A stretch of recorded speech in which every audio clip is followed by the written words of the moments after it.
From what I've learned about myself and my own career, it's really just, you just get better and better and better, you know? So it might be no right now, but keep pushing through. It gets smaller at the top, and the people who make it are the ones who push through. Hi, everybody. My name is Channelle McNutt, SDSU alum and host of The Power of the Aztec Network. We are here on episode 2, where we're going to dive into career topics, all the things that you need to know in navigating today's evolving landscape. Hey everyone, I'm Anastacia Kasmer. I'm a tech recruiter, and I'm grateful to be here. Thanks.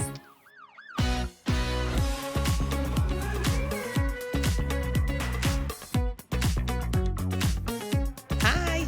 Hey Channelle, what's up? What's up, Anastacia? How are you? I'm good. Thank you. I'm excited to be here. Absolutely. I'm so excited to have you here. San Diego State. Yeah. Bringing back memories. Yeah. Thank you for bringing me back. Yeah. It's like fun and weird to be walking on campus. I was just outside before we walked in, and I saw them doing the college tours with all the kids. It was so cute. Did you do a college tour? I did. Okay. Yeah, I did, because I lived in the dorms and stuff. So that's one of my memories, is walking across that bridge. It just felt so official. Okay. Yeah. Yeah. It's like so nostalgic, right? Yeah. Did you used to do the tours? No. Oh, okay. That wasn't me. Okay. Yeah. Okay. I think it was the walking backwards. It kind of scared me. Yeah, totally. Well, I am so excited to have you here for our conversation. I know that I have passively and directly stalked you. Okay. Watching all the things that you've done. But it's been so amazing to see, just from college, knowing you, and then seeing just how beautifully your career has blossomed and evolved. Businesswoman, leader in the corporate space, mom, entrepreneur. I mean, you check so many boxes. That's so funny. Thank you for saying that. I don't feel like that. I feel like I'm just kind of falling and evolving into life, but I do appreciate that. That perspective is nice. Yeah. We have to hear it, Falling and evolving. That's a good, tagline. That's good. That's how it feels too, right? Yeah, absolutely. I'm nowhere near where I thought I'd be, but I'm super grateful for where I'm at now. That's great. So remind me, when did you graduate? What was your major? Where'd you grow up? Let's just go back the backstory. Yes. Okay. So the backstory, I had to, my husband had to remind me before we got here, by the way. He's like, when you graduated, right? I'm like, yeah, when? What were the years? It was so long ago. But, okay, so I'm from Northern California. Okay. And I will tell you how I chose San Diego State. I applied for all the CSUs, just up and down.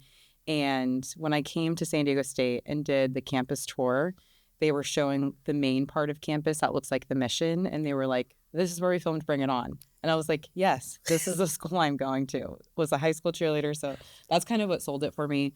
But grew up in Northern California, and I lived on campus my first year. The dorms really sold it for me too. I entered college kind of not really knowing what I was going to major in, or what my options were. So I started here 2007 is when I was a freshman at San Diego State, and I graduated in 2011. Oh my gosh, that sounds like a long time ago. But also not. So yeah, those were the 4 years that I was here. I lived on campus the first year. I lived off campus the years after that, but really close on 54th Street. Okay. So kind of right close to where we're at in the studio now. Yep. And I had a great time, a great 4-year experience. What dorm were you in? I was in Cuica, Cali, so I was in the Okay. You had the good life. Okay. Yeah, and I had I don't know. Little flex. Yeah, I had the big kid meal plan too that was maxed out. So I was always grocery shopping at the markets. The restaurant seems so much better now. It was so fun living in the dorms. That was quintessential college for me, of just what I saw on TV. Yep. Of having the dorm room experience. Yeah. That's great. Okay, major. Okay, so major was, I was in the School of Journalism, so JMS, and I specifically was in public relations. Okay. As my major, and then I had it was called an applied discipline or something like that, but it was in political science. Because I was I don't know, journalism, poli-sci, we'll see where that goes. But yeah, PR. Okay. PR, and now you are not doing anything PR related. Okay. So I chose PR because honestly, a girl I went to high school with, she went to Arizona and she was studying PR. I knew I liked public speaking and saw that, but I didn't really know that much about the major. And I did right after college. I worked in events. I worked in PR. It's very broad. I worked in entertainment. Mm. My first job outside of college, like big kid job, was at NBC, actually, NBC Entertainment in LA. Okay. Worked all of the red carpets. I worked in the publicity department. Okay. I was actually, this is also very aging, but the PAGE program, which is a postgraduate internship program where you do rotations. And I think they still have it. And a couple of the other studios have that too. And you get exposure to different parts of the business. And then I got hired in the publicity department. Oh, so wow. it was great. It was really fun. And now what I am doing, where that has evolved to, there's been many jobs in between. Yeah. But now I'm working in recruiting. Okay. Yeah. Wow. Okay. So I didn't know that whole stint of. You didn't? Yeah. No, Yeah. that's pretty cool. I could totally see you on the red carpet. Yeah. I worked on all of the red carpets, all of the press tours. I worked, at NBC. It is a studio, so there was The Voice was filmed there. I think it was the Mindy Kaling Project was filmed there. So I used to have friends come up to LA and I would give them studio tours on the golf cart. And it was really fun. Like I'm still friends with all of those people. Highly recommended the program and entertainment. But yeah, that was my LA life. Okay. And the PAGE program that you mentioned, that was for the studios, or was that San Diego State's program? The PAGE program is through NBC. Okay. So, and really where the PAGE program starts, I'm again aging, but was the Tonight Show with Jay Leno. So when you're a part of the PAGE program, it's a paid postgraduate internship. Okay. You are hired to work on the Tonight Show. You're doing like audience, guest lists. I had some really cool experiences with that too. We had like Denzel Washington as a guest one time. President Obama was a guest. So getting exposure, just to all the behind the scenes of entertainment. But yeah, postgraduate internship through NBC, you can apply. And NBC is also connected to Universal Pictures. Okay. So you can rotate to working in film as well. Okay. Yeah. Did San Diego State help you find that program, or is that something you found by yourself, a combo? It is something that I found on my own, but I would say that towards the end of my PR program, they really pushed getting internships and postgraduate internships. So the way I would say San Diego State facilitated that would be just the encouragement of how important that was to land your first internship. And now working in the different space now as a recruiter, I realized that for early career, early grad, it's usually my number one advice is find an internship for a role in a job that you're actually interested in pursuing, because it likely could become your first offer. Yep. So I would say it facilitated that. I also had applied for NBC here, the local news studio. Obviously having San Diego State on my resume was helpful in getting an interview there too. Yep. And I did actually have some friends in my PR program here that did do NBC local news, but I was definitely more interested in television entertainment. Okay. Yeah, I think I love that you're calling out like the mindset of like finding real world experience. I think that also resonates for me with my time at San Diego State, where it was absolutely have an amazing time and learning experience in the classroom. But the real application is going to be in the job, in the field. And when you combine those two entities, you're like limitless. Yes, absolutely. Okay. Yeah. That's awesome. Okay, so take me through your move from NorCal. You're living in the dorms. You got all the sweet life going on. Okay. You're JMS major. Yes. What were some pivotal moments during your time at San Diego State, if you could call out like maybe 2 or 3? Pivotal moments. Okay. I mean, the move in general for me was pretty big. Just being from Northern California, the first time being away from home, I didn't have a car the first 6 months. So just really I was on campus a lot. I was really dependent being on campus. I would say pivotal moments that I remember are, number one, just the college experience in general. I think going into some of these large classroom settings. I think it was an econ class I was taking. It was so big. The way that you checked in was through clickers. Yes. And I remember walking into that room and I'm like, oh, this is like college. Like I'm in college. This is for real.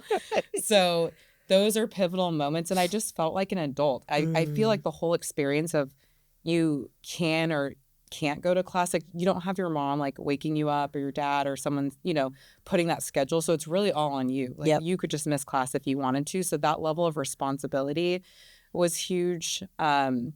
Just managing my own schedule, I feel like was a big jump. I would say another pivotal moment is the community that I met here. My freshman year, I was a little bit more, wasn't isolated, but I was in a bubble within the dorm.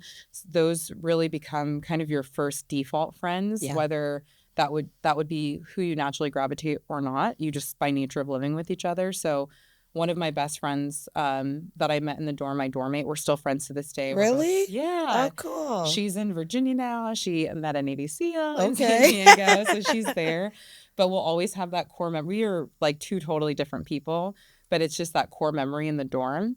And then outside of the dorm, once I moved out, I would say the community that I met just on campus. And the community that I met on campus is more of we share the same values and the same, we enjoy the same things outside of life. And I'm still really, really close with them.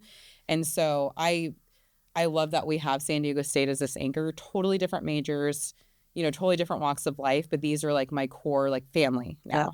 Yep. You probably know. So Yeah. who I'm talking about. Yeah. Yes, they're my family too, Yes. extended. No, that's awesome. Yeah, I feel like the community is huge, right? Like there's so many people similar for me that I'm connected to, like lifelong friends, where it's like if we wouldn't have met at San Diego State, we probably would have never been friends. Right. We would have never known each other. But yet and still, like I could not imagine my life without them. Absolutely. Yeah. And it's just nice to know if, today networking or where you meet someone, if you drop San Diego State or someone that knows someone, you could just tap in immediately. So yeah, community was huge for me. You mentioned there were many jobs between So many jobs. red carpet, intern program to like recruiting. Yes. Talk me through just a little bit of the journey. Where have you hopped around my to? gosh. Because I think that there's some beauty and strength to that because, and I don't know about you, but I think one of the fallacies that I've had to debunk, and I often, tell folks, like, life is not linear. Yeah. Life after college isn't linear. Like sometimes during college, you have the 4 or 5 years, depending on what your career, your time in school is. But really, after, you kind of got to set your own path and also be open to all the different ways that it can take shape. And so talk to me a little bit about the many jobs, okay, the evolution of Anastacia.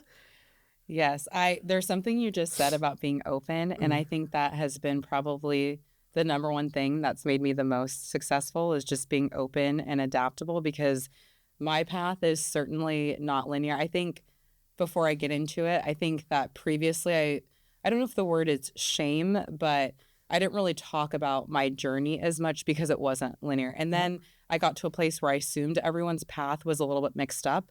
And then I meet some people and they're like, no, I did this. And then I went to this school and I'm like, you did? Yeah. Like I had like 10 different jobs. But this is totally random. But my job in college was I was, oh my God, this is so silly. I was an energy girl. Like Red Bull? Okay. It wasn't Red Bull. I kind of Do remember you remember that. Yes. So Mountain Dew had a drink called Amp Energy, and we used to go to Pacific Beach. We used to go to a lot of the frat houses. Like, yeah, they were just energy drinks. We would just like pass them. It was so fun. So that was my college job. I really lucked out with that. And then my first internship in college was for events. So I worked the nightlife scene. I don't know if you remember that, but downtown San Diego. I worked at a lot of the hotel venues. This was my senior year in college, and this was like my brick and mortar internship through JMS. And then, yes, NBC, that was great.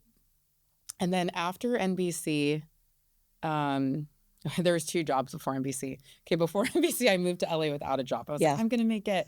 So the first job was I was a manager at Abercrombie at the Grove.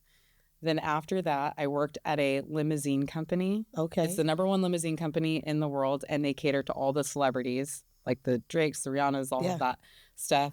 Then, like, this was all waiting to get the NBC job. Okay? So then I get the NBC job, and I loved it for the time. Like, was great cohort, but I was feeling like I really wanted to also pursue entertainment. Like I've talked to you about this before. I want to host. I want to be on camera, and so after that, I decided I was like, okay, I have to leave. I have to break out. Like so I ended up leaving that job. Okay. On my own, and I got an agent. Okay. I feel so funny telling this story. I got an agent in LA, and I started pursuing that type of work. And then I met my husband at San Diego State. Yeah. And he got recruited to the Bay Area. He also worked in tech at the time. So he was recruited from Qualcomm to Intel. Okay. And we moved up to the Bay Area. And I was like, okay. So I got an agent up there, was pursuing some acting and entertainment work up there. Came back to LA, worked in advertising. I was an EA to an advertising agency. It was a startup. And then from there, that wasn't working. It was like crazy Hollywood times. And I met with a recruiter. This is the start of the journey. Yeah. And the recruiter was helping me find another job in advertising and had asked, have you ever thought about recruiting? She was like, you sound like you'd be a great recruiter. And I was like, what is recruiting? Like, I had no idea. I'd never heard of it as a career. Like, it's something that never crossed my mind. So I started looking into recruiting, and I loved what I was reading. I was like, oh, you get to talk to people all day? Like, I'm a natural yapper? Like, yes, this is great.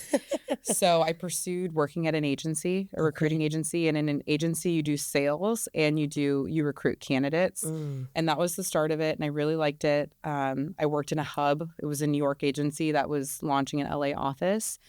And then this is bringing us to around COVID time. Google started posting roles on LinkedIn. And I had about like a year and a half of recruiting experience. And I was like, I'm going to go after it. Yeah. Cool. Like, let's go. Yeah. So I ended up applying there. And I did have a networking contact, someone that worked in recruiting at Google, and I got hired there. Oh my and gosh. That was really the start of my tech recruiting experience. Okay. Wow. But, one of the things that I love about hearing everything that you said, there were like a few themes that like really stand out to me. One, it just seemed like you had this innate, I don't know if it's instinct or knowing that like when something wasn't for you, you were okay to let it go and try something else. Like, and I think that's like a huge strength. Yeah. I would say that even though my path wasn't very linear, I was always super driven. Yep. And I felt like whatever organization I was in, once I was there, I was going to prove myself and kind of rise to the top of that. Recruiting is surprisingly a career that a lot of people fall into. Very rarely have I met someone that graduated from college and was pursuing recruiting. Yeah. So it's really interesting how people get here. But then once people are here, the personality traits, they really do align. And I think all of the life experiences and roles that I have really help make me a great career advisor. Yep. Oh, okay. I like that. So you call it a career advisor. I like that pivot. Okay. Yeah, that's good. I find myself naturally like talking to people when I'm out now of, if the conversation gets around to what do you do? I talk to so many candidates. I've worked with both tech and non-tech that it's natural for me to kind of advise on a path, especially coming from not a linear path. So what keeps you in recruiting? I'm curious. Yeah. So what's kept me in recruiting is, one, I work in tech recruiting. That's awesome. Like, working in tech really 10x'd my life and career and flexibility, just in like what everyone cares about, like total comp and package. So coming from agency world, working in tech, it can be volatile because of layoffs, and I've experienced that myself. But the packages are great. So that's first and foremost. That's what a lot of people care about. But secondly, I love recruiting because I really get to manage my own day and my own schedule. So when it comes to speaking with candidates and how I manage my desk, that's on me to run. And it provides me a lot of flexibility as a mother. Okay.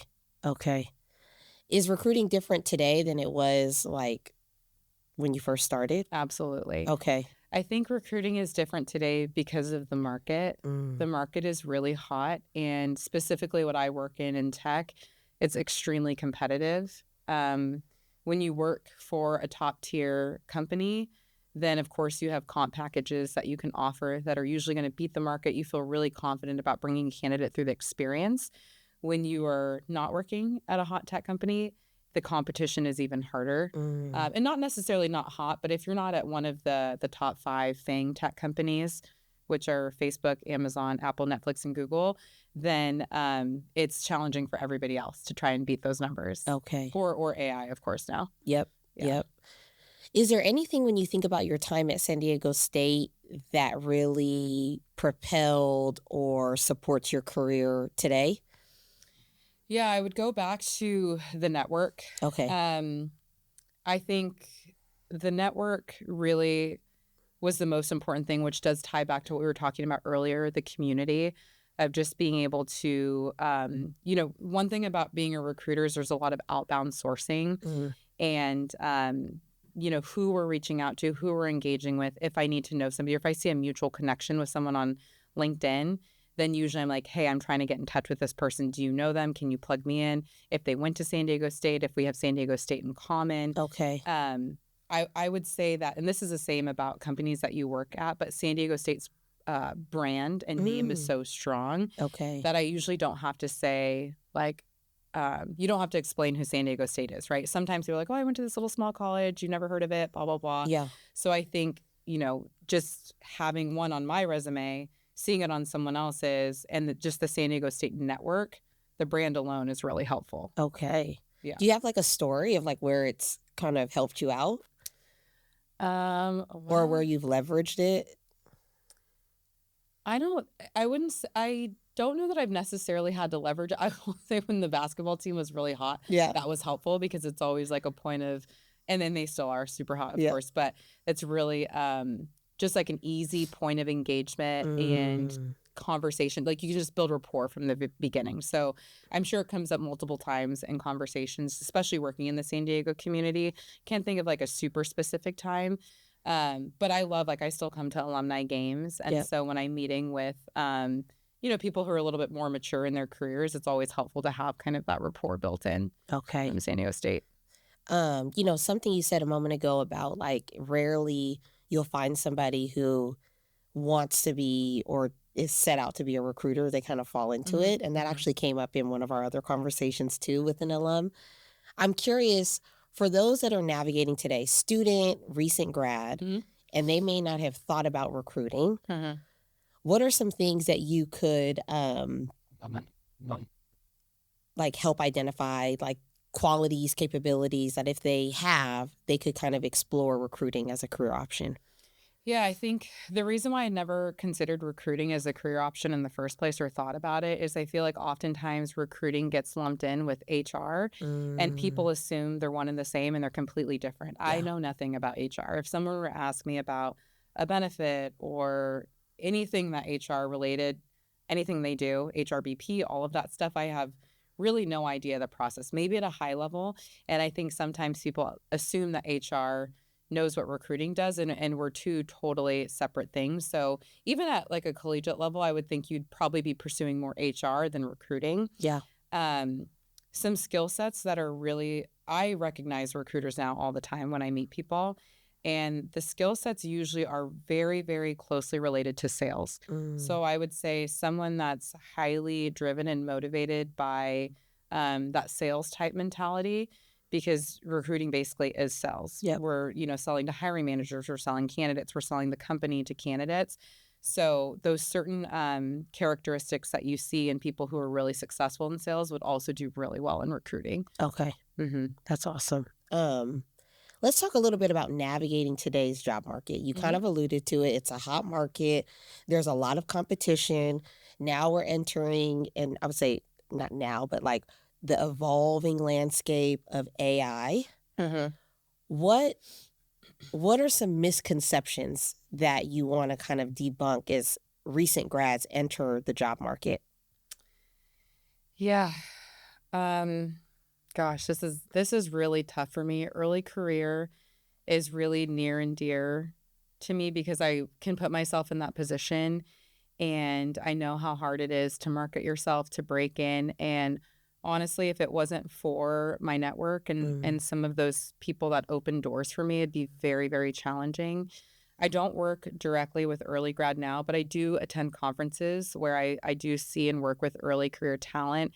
And so the first thing is I can't emphasize the time that you have in school is so important, that you're maximizing your production in terms of the internships that we talked about earlier. Yep. I think I did mine my senior year. If I were to go back, I would have started looking my junior year. Some companies offer the earlier career programs. I think it's just so important. Also, who you intern for.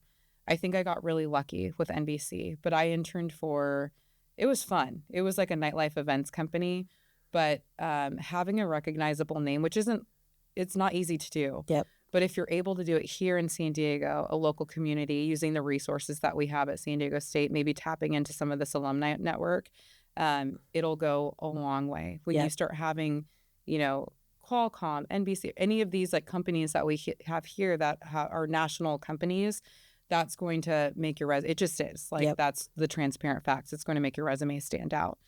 Can you kind of, I want to go there because as a recruiter, when you see kind of a well-known company brand, what does that signal to you about the candidate potentially? Yeah, I think recruiters see so many applications every single day. And so to be very honest and transparent, we are probably taking like 5 to 8 seconds to scan a resume. The first scan you're doing is you're going through, and this is really dependent on the role. I specifically recruit for tech, and so I imagine it's a little bit different for non-tech, but probably a very similar process still. So you're going through it the first scan, and you're looking at, do I recognize any of these companies, right? Now, if you're working in a non-tech industry, like you're working in real estate, of course you're going to know those companies or consulting, right? But the first scan is like, are any of these what's popping off the page? Then I'm looking at title. And then I'm going through the specific bullet points to see like, okay, what type of work you're actually doing in your day-to-day work. So I would say the more that you can have things popping off your resume that are recognizable from a brand perspective, it's, trust. I usually know that there's a bar to be at that company. So if you pass the minimum bar to be at that company, then that tells me something about, your reputation. It doesn't tell the whole story, right? Because there's always exceptions. There's always gaps. There's always a helping hand, but it pops off the page. Yep. And I think that's such a great takeaway that even like if you have the recognition of a company, great, but regardless of the work experience and where, presenting it in a way that it pops off the page. Absolutely. Okay. Absolutely. Okay. And so it's fair to say resumes still matter. Resumes matter, but also LinkedIn. So this is something that I'm very big on is I would say how to package and brand yourself from your resume, LinkedIn. Resumes are important because that's what you're submitting for the application. So that's coming through the ATS. If we're not sourcing on LinkedIn, then we're reviewing applications. And so, yes, the resume is really important. Even the most basic, how you structure and format your resume is important. Like I see crazy that I'm like, where would you even find this template? Right. So that matters because that's also telling me about just your effort, your work ethic, your discipline. If you're listing stuff, even if you have multiple bullet points, like 15 bullet points to one job, then that's even telling me something about, your reservation and, just how you might structure your conversation. This is too much. It's too much. So that is the first thing that's the first part of your brand that recruiters are going to see. So highly important. And same thing with your LinkedIn profile. Are you keeping it up to date? Do you have a presentable picture that looks friendly, that looks engaging? Like those things still definitely matter. Okay. So let's say submit my resume. I make it to a conversation with the recruiter. Let's say formally or informally. What are 3 things that I can do to best represent myself and my skill set in that first conversation with the recruiter? Okay, to take it back one step. Yeah. The first thing you can do when you engage with a recruiter is the communication in whichever form that we're communicating, whether it's through LinkedIn or through email, that your communication is concise. Okay. When I start emailing back and forth with a candidate before we get to a phone call, and words are misspelled, punctuation, I'm like, oh gosh, I'm not excited for this call right now. So making sure that your communication is strong even before getting to that point. Because I'm already like, as soon as we engage, I'm already starting to, get tips on like, okay, how the conversation is going to run. In my mind, I am open to any and all. Like I said, I am probably one of the best people that you can speak to as a recruiter because I'm so open for my own background. But I'm thinking of the lens of a hiring manager who is my client and what they're giving me, what they're into, so that's how I have to review every candidate is what the hiring manager is going to say and what they're going to be thinking about the person I'm presenting to them. So the communication and engagement is really important. Secondly, when you're talking to a recruiter, answer the question that they're asking you. Concisely. I have a lot of candidates where I have a specific structure and format. We have a certain time length for the call. And I have had candidates take me all the way back to, well, I was born here. And I'm like, and I tell them in the beginning, I'm focused on the last 3 to 5 years. Of course, for early career, same thing. The last, 1 to 3 years, what you've been doing your senior year, up until this point, because the hiring manager is looking for what are you going to be able to execute and hit the ground running once you start the role. Yep. So if you bring me back to where you were born or where you went to high school or all of these things, great character traits. Like the resilience is amazing, but actionable for the hiring manager and competing against other candidates. So I need the hardcore day-to-day transparency. And I think that's just one of the biggest things. Like candidates can get very long-winded. And then I would say the follow-up questions really help. When you ask critical follow-up questions about the interview process, the company, it tells me that you're really engaged and you're actually interested in the role. And it also provides insight into how you, like your critical approach of that you're really being thoughtful and intentional about where you're applying to. Yep. Okay. So many gems in what you just said, right? And so, it sounds so simple, and it's not, right? Answer the question. Answer the question. Answer the question. I mean, how do you, I don't know. What coaching do you give their career advisor, to answer the question succinctly and I think very clearly tying it back to your skills and attributes? Because I find that that's sometimes, too, what folks don't do with the best of intentions. They answer around the question, but aren't really highlighting the skills they have, tangible experience. What would you say? Yeah, that's again, it is a really tough one. And sometimes I meet candidates or I speak to candidates that I love their work experience, but then I get nervous about the conversation with the hiring manager. And I will have to advise them like, hey, I want to move you on in the process, but I want to make sure, and I will advise them in the moment. My goal is to set every candidate up for success through the interview process. I've had hiring managers come back and say, this candidate was too verbose. And it's like, they're not even hearing what the candidate did because they're speaking so much. And so the first screening is really for me. I let them speak. Yep. Then I will give advice for if I'm moving them forward. I will definitely give them advice for the next round. But I don't like to do too much of that in the beginning. I want you to be like natural. You need to be yourself too, right? Yep. But I think where I focus on is if they're not coming through me through the process of how you speak to a recruiter, how you speak to a hiring manager, listening to the goal is to get the job. Once you get the job, we're going to kiki, we're going to build community, we're going to do all the things, all the ERGs on campus, we're going to have fun. But I want you to be focused on getting the goal and how you present all of these things that really matter so that, we can accomplish that together. Yep. Yeah. Let's say, right, you have a great call with somebody, but it doesn't work out. Yeah. What are the do's and don'ts to still keep a relationship? I feel like that's some of the unspoken kind of dynamics. Like, is it just done? Should I semi still maintain the relationship as a candidate? I'm just curious, what's the do's and don'ts there? Yeah. So that's really challenging. If it doesn't work out, rejection calls I wouldn't even say rejection all the time. Sometimes it's just misalignment, but that's very challenging for me to do. But where I'm at now and what I've learned, and just in the sake of time and transparency, is I will, like I said, at Career Advisor, will let the candidate know honestly what gaps and skill sets are missing and that I would love to revisit in 6 months. Give them time and market to really ramp up on those skills. And then I will always say, stay connected with me on LinkedIn, send me a friend request, please check in with me in 6 months. And so right now, I'm not a full cycle recruiter. I'm a sourcer. So I mostly work on the front end of the process.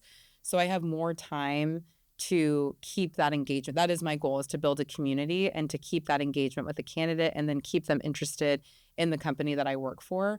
But I will tell them, hey, I could move you forward, but based on the applicant pool and what I know the hiring manager is looking for, I know that these things are going to fall short. I'd love to move you forward, but I want to make sure you're successful. And that is the truth. Yep. It's I don't want to throw anyone out into the fire that I know is not going to be set up for success. And so I usually try to give them some feedback.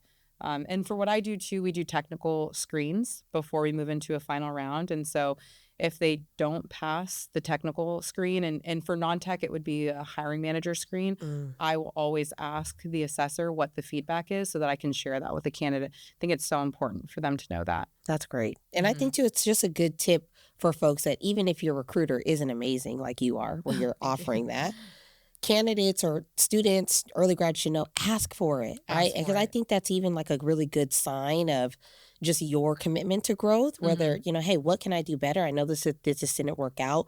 What are one or two things that I can do better for, future conversations? Absolutely. Yeah. I mean, I think it's something that I actively work on too, is just being open and receptive to feedback and asking for the feedback. Yeah. I think it's like you said, just for all of our growth, it's so important. And I love to offer it because I truly do want to help. I feel like I don't want to say anybody can do any job, but from what I've learned about myself and my own career, it's really just, you just get better and better and better, So it might be no right now, but keep pushing through. It gets smaller at the top, and the people who make it are the ones who push through. It's awesome. Wow. Well, thank you so much for chatting. We're going to close with some rapid fire. Okay. Are you ready? Yeah. This wasn't part of the prep, Okay. Okay. Yeah, I know. Okay, rapid fire. First word that comes to mind when you hear San Diego State. Oh gosh, the basketball team. Okay. And that's 2 words, but basketball Yeah. just popped up. I didn't know you liked basketball so much. You know what's crazy is that Marcel, my husband, he loves this story. I was not as into basketball when I was going here. Yeah. I went to a couple games, like socially, but I used to go when I lived in the dorms. They gave us free tickets, so I would go get the ticket, and then I would go over there to get kettle corn, and then walk it back to my. Oh, you went for the dorm. kettle corn. That's Yes. funny. Song that reminds you of your SDSU years. Ooh. Okay, I don't know what's silly and what's not silly, but probably I Got a Feeling by Black Eyed Peas. Oh, nice. Yeah, I was pretty social at San Diego State. So I love to go out, and I just remember that song like around New Year's, Christmas time, just like mobbing in the car with everybody, just like blasting Black Eyed Peas. So Yeah. I feel like people listening now are like, who's Black Eyed Peas? So they're going to find it. It's a great song. If you could relive one moment at San Diego State, what would it be? The micro moments would just be like studying after hours with people, because it would be half studying, half just kind of like, we're delirious. We've been up so long. We're just like cracking jokes to the point that the next morning, like whatever happens on this test. So those micro moments, I would say. But one big pivotal moment would probably be graduation day. It was like a blur for me. Yeah. And I would love to just like do that day in slow-mo. Yeah. That's a good one. If you could fund one program at San Diego State, what would it be? Something that's either already in existence or maybe doesn't exist. I don't know all the programs that exist today, but I will say the studio that we are in is super dope. And I love content now. My career is also involved into some content stuff. So I would keep funding more of the creative programs at San Diego State. I wish I would have had a lot more exposure to that in the PR program. And it started at the end, and I'm sure it's bigger now. But I believe and I love content, and I think this studio that we're in is incredible, that students get to use it. And so keep funding the creative programs here. Awesome. Well, thank you so much for joining us today. Thank you for having me. This was fun. Yeah. I want to thank one of our sponsors, the Aztec Shops bookstore, that's providing a lot of the swag that you see on me in our setup, the earrings. Please go to Aztec Shops, find some good gear.